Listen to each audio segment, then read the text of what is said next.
Uy, si Itin. Feeling mo, wala lang naman silbi sinasabi na. Matalino lang yan kasi Chinese yan. Napakaramdam naman. Special child kasi yan. Gusto ko model, parang masyado. Malaki, no? Minsan ba, naiisip kaya nila ang mga sinasabi nila? Parang hindi eh. Hindi nila alam. Nagpapakahirap ako mag-aral. Makapasa lang.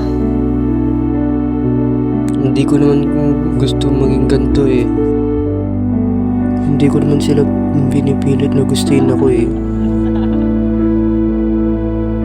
Ayoko sa lahat yung hinuhusgahan ako, pati mga kapwa ko, at ang pinakaayoko, yung mga nang hihila pababa.